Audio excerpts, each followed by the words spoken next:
ইনবক্সে অনেক টেক্সট এসেছে, আমার ফেসবুক এবং ইউটিউবে কমেন্ট সেকশনে অনেকেই কমেন্ট করেছেন এবং সবাই আইপিএল ইস্যুতে যে ঘটনাটা আজকে সকাল সকাল হয়েছে, ইন্ডিয়ান মিডিয়া যে ব্যাপারটা স্প্রেড করেছে, ইন্ডিয়ান মিডিয়াকে দোষ দেওয়ার কিছু নেই, যে ঘটনা ঘটেছে তারা সেই নিউজটাই করেছে এবং সেই নিউজের সারমর্ম হচ্ছে মুস্তাফিজুর রহমানকে আইপিএলে খেলতে দেয়া হবে না। ভারতীয় সরকার সেই সিদ্ধান্ত নিয়েছে, ভারতীয় ক্রিকেট বোর্ডকে সেটা জানানো হয়েছে, ক্রিকেট বোর্ডের সচিব এই ব্যাপারে অফিসিয়াল স্টেটমেন্ট দিয়েছেন এবং এই অফিসিয়াল স্টেটমেন্ট দেওয়ার মাধ্যমে একটা ব্যাপার প্রমাণিত হয়ে গেল, বাংলাদেশের ক্রিকেটারদের ব্যাপারে ভারতীয় ক্রিকেট বোর্ড এবং তাদের সরকারের অবস্থানটা কতটা নেতিবাচক। যেই মুস্তাফিজুর রহমান আইপিএলে খেলবেন, আইপিএল কবে থেকে শুরু করবেন, বাংলাদেশ ক্রিকেট বোর্ড আইপিএলে কয়টা ম্যাচের মাঝখানে মুস্তাফিজকে নিয়ে এসে নিউজিল্যান্ডের বিপক্ষে ওয়ানডে সিরিজে খেলাবে, সবকিছু যখন ফাইনাল হয়ে যায়, যেই মুস্তাফিজুর রহমানকে 9 কোটি 20 লাখ রুপিতে বিশাল একটা প্রতিদ্বন্দ্বিতার মাধ্যমে কলকাতা নাইট রাইডার্স দিল্লি আর চেন্নাইকে হারিয়ে দলভুক্ত করে, যেই মুস্তাফিজুর রহমান সবশেষ আইপিএলে রিপ্লেসমেন্ট হিসেবে সাকসেসফুল বোলার ছিলেন, যেই মুস্তাফিজুর রহমান বাংলাদেশের কেন পুরো পৃথিবীর ইতিহাসে এই মুহূর্তে চলমান ক্রিকেটারদের মধ্যে পেস বোলিং ডিপার্টমেন্টের অন্যতম সেরা, সেই ক্রিকেটারের সাথে যেই ঘটনাটা ঘটেছে এটা ন্যাক্কারজনক। কোন প্রতিবাদের ভাষা আসলে প্রতিবাদ করার জন্য মুস্তাফিজের সাথে যে ঘটনা ঘটানো হয়েছে যথেষ্ট না। মুস্তাফিজকে কেন্দ্রীয় সরকার এবং ভারতীয় ক্রিকেট বোর্ড বাদ দেওয়ার সিদ্ধান্তের মাধ্যমে বাংলাদেশকে ট্রিট করলো পাকিস্তানের সাথে। বাংলাদেশ ক্রিকেট বোর্ড বিসিবিকে তারা নামিয়ে দিল পিসিবির কাতারে। আমাদের ক্রিকেটার একজন ক্রিকেটারকে নিয়ে যখন এত বড় সমস্যা হয়, তখন আমার প্রশ্ন যে আপকামিং ওয়ার্ল্ড কাপ ফেব্রুয়ারির 7 তারিখ থেকে যেটা কিক অফ হবে, বাংলাদেশের 4টা ম্যাচ রয়েছে, 3টা কলকাতায় এবং 1টা মুম্বাইতে। এই যে 4টা ম্যাচ, এই 4টা ম্যাচে বাংলাদেশের 15 সদস্যের ক্রিকেটাররা খেলার জন্য ভারতে যাবে, কোচিং স্টাফের সদস্যরা থাকবে, আরো অনেকেই খেলা দেখার জন্য কাভার করার জন্য যাবে। একজন মুস্তাফিজকে যদি ভারতীয় ক্রিকেট বোর্ড কেন্দ্রীয় সরকার নিরাপত্তা দিতে না পারে তার দেশে আইপিএল এ খেলানোর ক্ষেত্রে, তাহলে পুরো বাংলাদেশ দল যারা বিশ্বকাপ খেলতে যাবে 4টা ম্যাচ ওই ভারতের মাটিতে খেলবে, কলকাতায় খেলবে, মুম্বাইতে খেলবে, তাদের নিরাপত্তা কে দেবে? তাদের নিরাপত্তা কিভাবে নিশ্চিত হবে? টি-20 বিশ্বকাপে বাংলাদেশ দলের পরিকল্পনা, ফিক্সচার সবকিছু করার আগে ভারতীয় ক্রিকেট বোর্ড, আইসিসি, তাদের সরকার এই চিন্তাটা কি করেছে? করে নাই।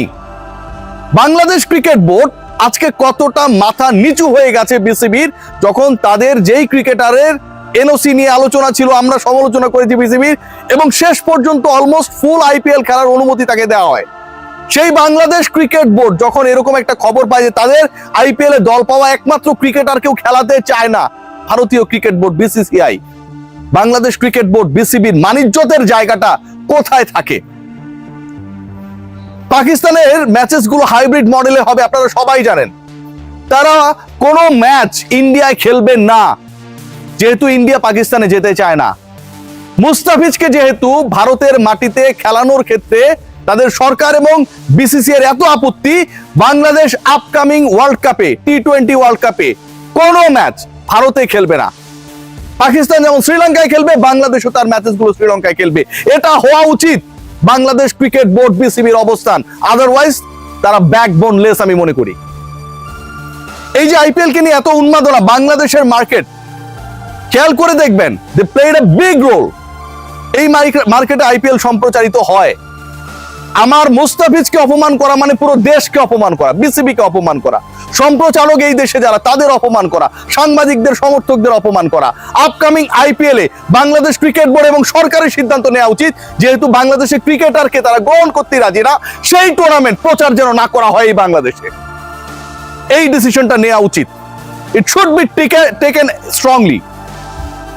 খেয়াল করে দেখবেন আজকে আমিনুল ভাই, মানে আমিনুল হক, তিনি একটা কথা বলেছেন এবং এই কথাটা আমার কাছে খুবই ভ্যালিড কথা মনে হয়েছে। পলিটিক্যাল লিডাররা কিছু বললে আমরা এদেরকে যাচ্ছে তাই বলার চেষ্টা করি, ছোট করি। আমিনুল ভাই যে কথাটা বলেছে ঠিক আমার কথারই সারমর্ম। মুস্তাফিজের ইস্যুর পরে সামনের বিশ্বকাপে ভারতে গিয়ে খেললে আমাদের ক্রিকেটাররাও ঝুঁকিতে থাকবে, শতভাগ সত্য কথা। বিএনপির স্পোর্টস সেক্রেটারি আমিনুল ভাই যে কথাটা বলেছে যে মুস্তাফিজ যদি ঝুঁকিতে থাকে, তাকে যদি ঝুঁকির কারণে না খেলানো হয়, তাহলে বাকি ক্রিকেটাররাও তো ওই একই দেশে বিশ্বকাপ খেলতে গিয়ে ঝুঁকিতে থাকবে। আশা করব বিসিবি সেটা নিয়ে কথা বলবে। বিসিবি কি কথা বলবে, নাকি আমিনুল ইসলাম বুলবুল বলবে যে এটা আমি জানি না, এটা ক্রিকেট অপারেশনস এর ব্যাপার, এই ব্যাপারটা ফাহিম ভাই দেখছেন। প্লিজ বুলবুল ভাই speak out, please requesting you. Is the issue regarding our dignity, our nation's dignity, BCB's dignity. মুস্তাফিজের সাথে যে ঘটনা ঘটেছে এবং সেই ঘটনা যেভাবে ঘটনা হয়েছে, একবার ভেবে দেখুন যে আইপিএল শুরু হবে অলমোস্ট এপ্রিল মাসে, and this is the beginning of January. 3 মাস আগেই ভারতীয় সরকারকে ফিজকে বাদ দেওয়ার সিদ্ধান্ত বিসিসিআই এর মাধ্যমে কলকাতা নাইট রাইডার্সকে জানাতে হলো 3 মাস আগে। এই 3 মাসে তো অনেক কিছু ঘটতে পারতো। কত দেশের খারাপ সম্পর্ক ভালো হয়ে যায়, স্বর্ণের দাম উপরে ওঠে নিচে নামে, ট্রাম্পের সাথে পুতিন বৈঠক করে, কত কিছু ঘটে। 3 মাস কত বড় সময়। 3 মাস আগে কিভাবে মুস্তাফিজ খেলতে পারবে না সেই ডিসিশনটা বিসিসিআই নিয়ে নেয় 3 মাস আগে। আমাদের ব্যাপারে কতটা অ্যালার্জি। সবচেয়ে খারাপ লাগছে যে ক্রিকেটারের ব্যাপারে এই সিদ্ধান্তটা এলো। ভাই এর মতো নিরীহ ক্রিকেটার বাংলাদেশ ন্যাশনাল টিমে কেউ নাই। নিজের মতো থাকে, নিজের মতো চলে ফিরে। আমরা অনেক আলোচনা সমালোচনা করি, মুস্তাফিজ কেন টেস্ট খেলে না, ও ফ্র্যাঞ্চাইজি লিগেই খেলতে পছন্দ করে। নন পলিটিক্যাল নিখাদ একটা মানুষ, ফেসবুকে কাউকে নিয়ে একটা স্ট্যাটাসও দিতে চায় না। সেই ক্রিকেটারের সাথে যখন এরকম একটা পলিটিক্যাল ইস্যুর কারণে এরকম বৈষম্য হয়, ডিপ্রাইভেশনের শিকার হন, এটা কোনো অর্থে, কোনোভাবে, কোনো যুক্তিতে অ্যাকসেপ্টেবল না। আজকে এই চটটা পড়েছে বাংলাদেশের উপরে, বাংলাদেশের সরকারের উপরে, বাংলাদেশ ক্রিকেট বোর্ডের উপরে, মুস্তাফিজের উপরে না। ভারতীয় ক্রিকেট বোর্ড বুঝিয়ে দিয়েছে যে মুস্তাফিজকে তারা গুনায় ধরে না। এর মানে বাংলাদেশের একমাত্র প্রতিনিধিকে তারা গুনায় ধরে না, মানে বাংলাদেশকে তারা গুনায় ধরে না। তাহলে ওই দেশে গিয়ে বাংলাদেশ কেন ক্রিকেট খেলবে? যেই দেশ বাংলাদেশের একমাত্র ক্রিকেটারকে আইপিএল এ খেলার অনুমতি দেয় না, নেবার পরেও তাকে ঘাট ধাক্কা দিয়ে বের করে দেয় কাইন্ড অফ, সেই দেশে গিয়ে বিশ্বকাপ খেলতে গিয়ে আমাদের সম্মান কি 1.5 ইঞ্চি উঁচু হয়ে যাবে? পাকিস্তান যেমন শ্রীলঙ্কায় খেলবে সব ম্যাচ, বাংলাদেশ ক্রিকেট বোর্ডের নাও স্ট্রিক্টলি অবস্থান নেওয়া উচিত। একজন ক্রিকেটারের নিরাপত্তা যে বোর্ড দিতে পারে না, সেই বোর্ড 15 ক্রিকেটারের নিরাপত্তা দিতে পারবে।